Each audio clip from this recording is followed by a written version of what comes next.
தமிழ்நாடு அரசு அறிவிச்சிருக்கிற சில தினங்கள் பற்றி பார்க்கலாம். அயலக தமிழர் நாள் ஜனவரி 12 வந்து கொண்டாடப்படுது.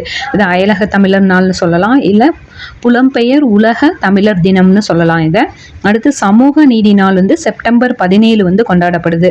பெரியார் அவர்களோட பிறந்த நாளை தான் வந்து நம்ம சமூக நீதி நாளாக வந்து கொண்டாடுறோம். அடுத்து சமத்துவ தினம் வந்து ஏப்ரல் 14 அன்னைக்கு கொண்டாடப்படுது. அம்பேத்கர் அவர்களோட பிறந்த நாளை தான் வந்து நம்ம சமத்துவ தினமாக கொண்டாடுறோம். அடுத்து தமிழ்நாடு தினம், இது வந்து ஜூலை 18. சுய உதவி குழுக்கள் தினம் ஜூன் 3. கலைஞர் கருணாநிதி அவர்களோட பிறந்த நாளை தான் வந்துட்டு நம்ம சுய உதவி குழுக்கள் தினமாக வந்து கொண்டாடுறோம். அடுத்து மகாகவி தினம் வந்து செப்டம்பர் 11 வந்து கொண்டாடப்படுது. பாரதியார் அவரோட பாரதியாரோட நினைவு நாளை தான் வந்துட்டு நம்ம மகாகவி தினமாக கொண்டாடுறோம். அடுத்து தனிப்பெரும் கருணை தினம் அக்டோபர் 5.